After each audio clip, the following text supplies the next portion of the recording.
Hello guys, karibuni katika yet another episode of the Sana Show. Na leo tumepata kubarikiwa na the presence of Mr. Tourism Worldwide, na atapata kutuambia story yake, what is planning, aspirations zake zenye ameachieve mpaka saizi. So karibu sana kwenye show. Thank you so much. So for people watching you right now, like maybe wanakuona for the first time, who is Eddie Pero? First of all, I would like to thank God for such a kind privilege. Unajua katika kila kitu kwenye maisha unaambiwa mtangulize Mungu mwanzo. Kweli. And I'm really so grateful for this show up today. And Eddie Pero is such a humble guy. That's what I can say. A humble guy. Yeah, a humble guy. Grew up in Kilifi. Mimi ni mzaliwa Kilifi by the way. Okay. Yeah, nimeishi Kilifi, nimelelewa Kilifi. Nimesomea Kilifi till university. And I had a chance to engage myself in modeling. Na hiyo ndio kitu yenye imenipeleka at a different level mpaka sahi. So I'm really grateful for such platforms. So I can say in short, Eddie Pero is a model. Is a model. Yeah, a model by professional. A model by profession. Yeah. So being Mr. Tourism, modeling and all that, ilianza lini? Unaweza sema what inspired you? Ama at what age ndio uli realize, maybe I want to pursue this like seriously now? Okay, first of all, modeling was a difficult thing to do. Because hakuna hustle yenye mtu anafanya na ikuwe hustle rahisi. Everyone that needs to hustle lazima atapitia the hardest way before having the smoothest way. So ni realized that I could do modeling when I think nilipomaliza high school. Yeah, nilipomaliza high school ndo ni realized that Eddie can be a model. Because nikiangalia ni kitu yenye imekuwa kwa family. If I check on the background of the family, starting from my grandpa, because he's the person mwenye niliona. I don't know about my great-grandfather. Okay. Yeah, but I know about my grandpa. So ni mtu mwenye alikuwa anapenda fashion. Then coming to my dad, ni mtu mwenye like alikuwa anataka kutuvisha. Ako yule mzazi mwenye you have to wake up in the morning, uvae nguo zenye unataka tu kuvaa and you just go in the street. No, you have to be good. Yeah, you have to be presentable. Exactly. So I think that's one way yenye ilileta respect kwa familia ya Peru. So nikiangalia ni kitu yenye imekuwa kwa family, nikaona like I can preserve it. So why don't I build the passion in modeling? So I decided modeling. When I came out of school, that was after Form 4. And I can say from that time till now, I've been in the industry for 5 good years. 5 good years. And in the 5 years you've been in the industry, how has the experience been for you? Hard. Hard. Very hard. Okay. Hectic. Like too much pressure. From the first year to right now, do you think maybe there's been changes? Yeah, there's been changes.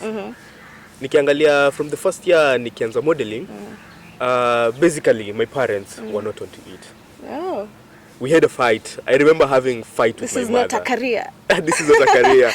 Unajua like, okay, African parents. Let's talk about Definitely. The African parents. Yes. Yeah. Unajua sa like watu kwa nyumba like ati umevaa. So yes, umevaa. What else? What else? So like ati that's a career. How about you? You go engage yourself in maybe a business course. Fanya kitu ya maana. Yeah, or maybe you be a doctor, an engineer. But ukiangalia wengine vichwa vyetu havikubarikiwa na kusoma. Si kila mtu. No, si kila mtu.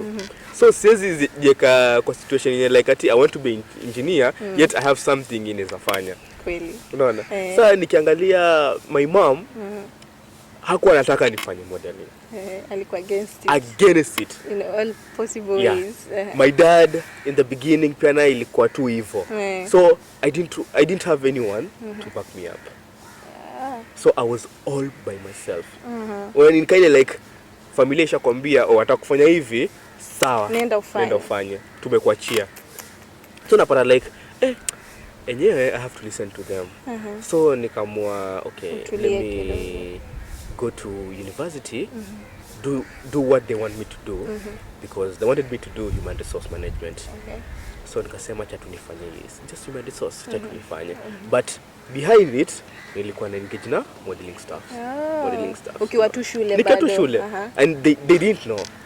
Huwezi sema washapinga. Exactly. So hao wanajua like mtu wetu yuko shule, but nikiwa shule nakuta like I draft what I want to buy, or maybe wear, or maybe if it's a shoot, na plan kitu fulani, unaona. So it was really hectic. Na nikiangalia I have to get money from my parents because I wasn't working. Unaona, where am I going to get all those resources? Definitely my parents. So I could come up with a way ni wadanganye ndio nipate ile pesa. Ndio niweze kujitengeneza mimi mwenyewe. So ikaendelea tu hivyo. I had a friend of mine is a photographer, anaitwa Ben Banda. Sijui kama usimsikia. He's from Kilifi. Okay. So that guy tulianza na yeye. Nikamwambia bro, I'm passionate about modeling, nataka kufanya hii stuff na nini. Akaniambia how about your parents? Kama my parents hawataki kusikia story, but me I still want to do it. So Ben akaniambia it's okay then, hakuna shida, I'll back you up. So nikaanza kwa backed up na Ben Banda. I didn't have resources. Hata like other resources nilikuwa nikiomba kwa friend of mine anaitwa Moha. Now he's a brand also, Mark Pictures. Huyo namjua. Nilikuwa nikiomba staff kwake, viatu, sometimes nguo, ndo niende shoot. Nijulikana like hakuna exactly. So genila tu hivyo mpaka ikafika point like nikanaweza pata some few coins to buy a t-shirt, maybe a jeans, viatu, nanunua alafu nafanya shoot na post. So nikaanza kujenga brand hivyo pole. Unajua siku zote naambiwa if you're passionate about something, go and do it. Yeah. Lazima uende nje ujitume. Because challenge kubwa yenye utapata, the support even from your own family, they won't give you. But if you want to do it, just go ahead and do it.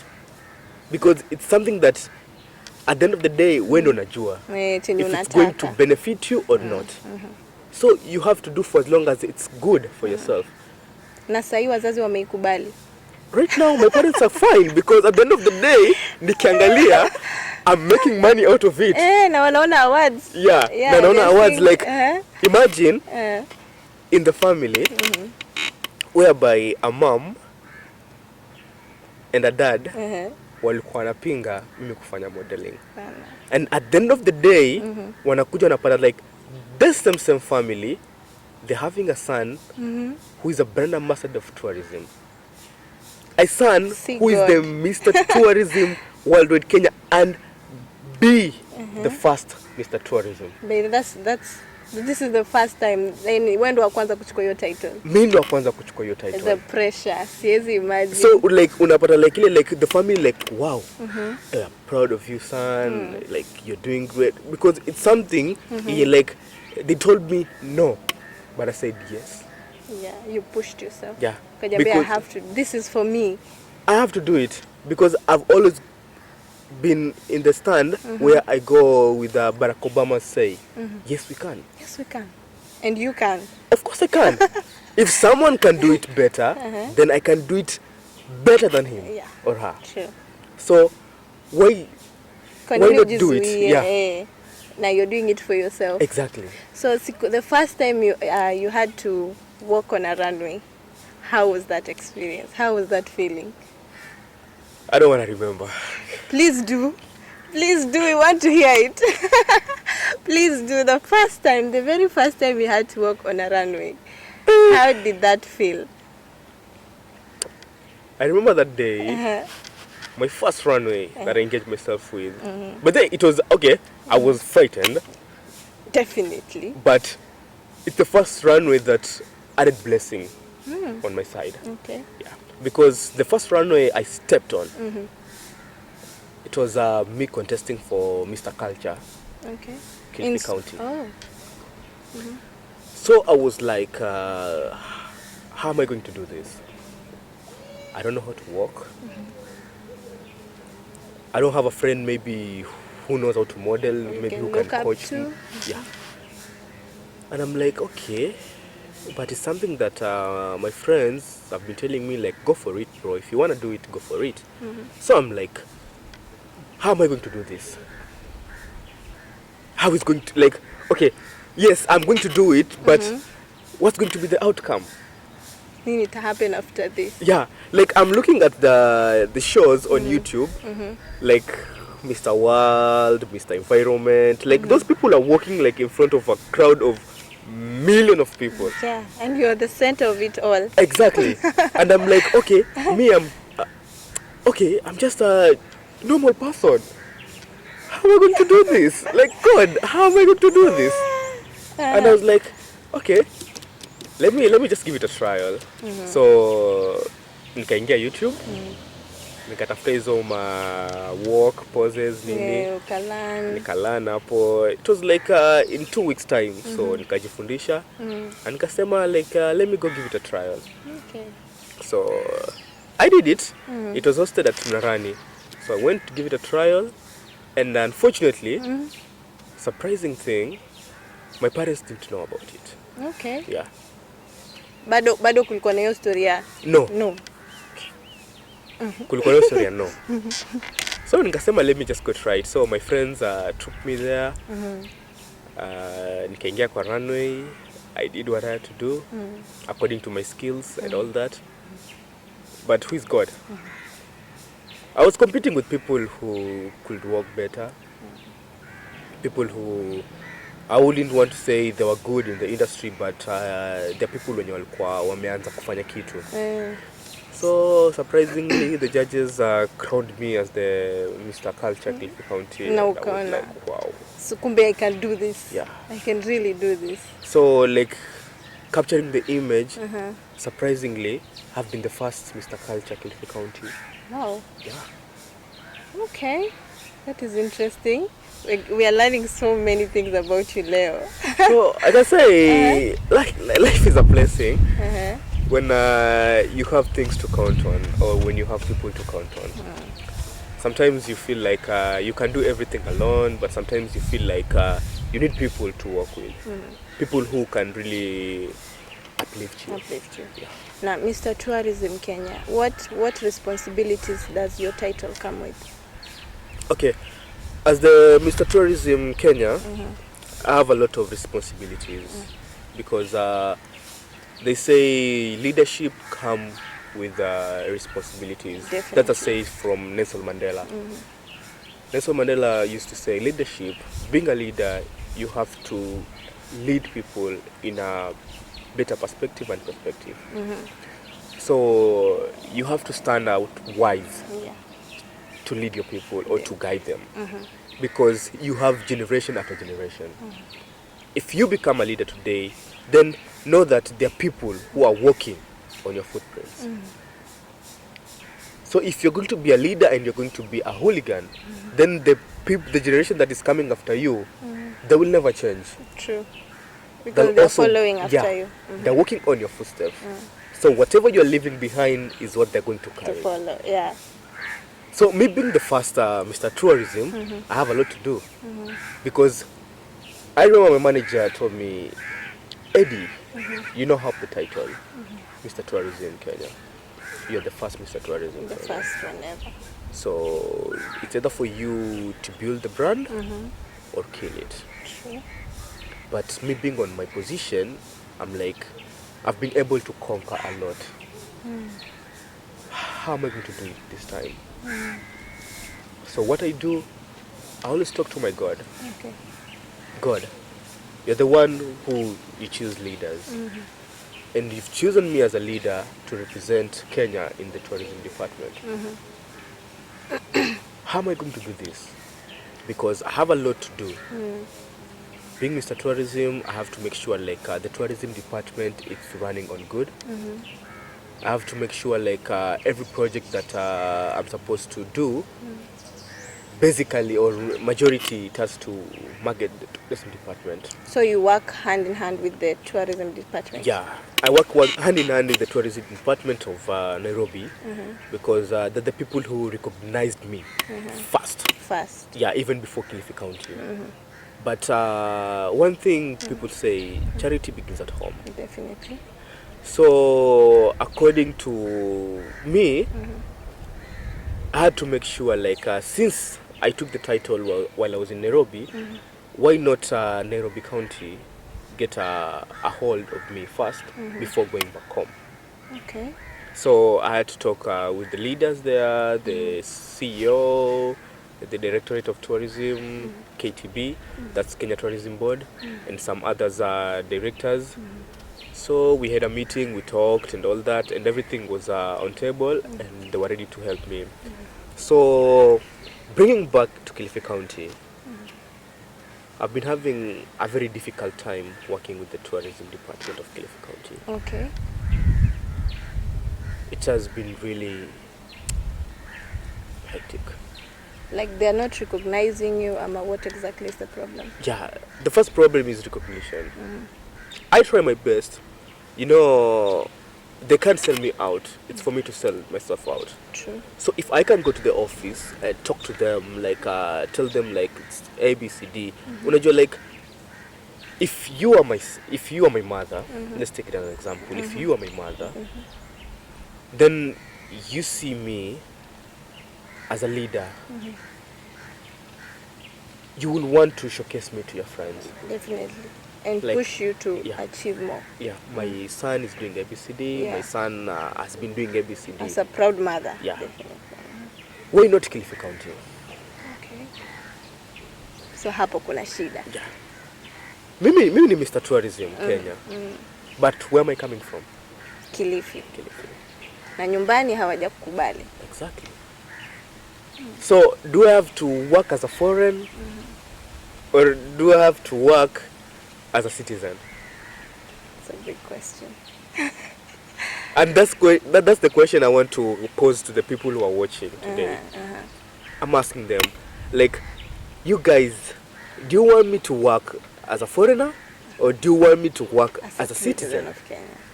Because if I'm going to work as a foreigner, then I have to come in Kilifi County as a foreigner, not as a citizen of Kilifi County. Juu hawajakukubali. Yeah. So it means that I have to be a citizen in Nairobi. Because they've accepted you in Nairobi. Exactly. They've recognized you in Nairobi. Exactly. So where's the big problem in Kilifi? Why can't they push me? Because I'm pretty sure if I won the title on 2020 and 2021, 2021 is also almost coming to an end. Inaisha. Yeah, inaisha. Na nikiangalia, like I haven't done anything big. It's only one or two projects that I did that measured me in a biggest way. And the first project I did with the Nairobi City Council during World Tourism Day. Okay. Yeah, the people I was taken in as a stakeholder. Imagine I'm still the stakeholder of tourism in the KTB Nairobi City. They recognize me as their son. So you see, like I'm really surprised about Kilifi County because unajua kama sahi those are the people wenye wanafaa wao wananiambia like the things I'm supposed to do. Unajua, like let's take a picture of what we are having in Kilifi. Whether Kilifi, it's a site of tourism attraction. A lot of places Yeah. can have tourism. Starting from Mtwapa, going all the way to Magarini. Or maybe let's say, no, okay, let's not talk about Kilifi County. Let's talk about coast. Cost in general. Coast in general. Starting from Kwale to Lamu. Do you want to tell me, like, given a period of 1 year, ningeshindwa kufanya projects to market the whole of coast? Hungeshindwa. Nisingeshindwa, si ndio? Because nikiangalia, I'm very well focused, open-minded. I do research. Like, I look, what are people doing? What am I supposed to do? I don't have to copy what people are doing. But I have to come up with my own idea of how I'm going to create cost to be done. So let's leave cost alone. Let's talk about Kilifi. Kilifi, we have a lot of hotels, beautiful hotels. True. We have the beaches, we have our culture, we have sports. All of those things, they're like site of tourism attraction. Coming up with a documentary to showcase like what we're having in Kilifi, it can build. Do you know, like, I did a documentary, by the way. If you go to my social media handles, Instagram, I did a documentary Is it on YouTube? I think I saw it on YouTube. Yeah, you saw it on YouTube. Yeah, it's also on YouTube. I stalked you a little bit. It's also on YouTube. Yeah, that documentary, I did it for Kilifi County. Can you imagine that documentary? It's the documentary that gave me the title of Mr. Tourism. Oh. Because that documentary was before me winning Mr. Tourism. Okay. So it's like they saw what you're also doing. Yeah, because they told us, just assume you're Mr. Tourism in Kenya. How are you going to market Kenya or your county to the world? Specific. So I did that, and I went to the runway, and I took the title. So imagine if that documentary played a biggest role for me having this title. Then why not use that documentary to make more documentaries for Kilifi County? To showcase the county and its beauty. And it doesn't have to come from me or maybe from my pocket. But at least the little that I have and the little that the department it's giving me, I can make something great. Okay, and from the challenges zenye umeona here in Kilifi and the government, nini unaweza waambia, nini unaona wanaweza fanya to make you a better person?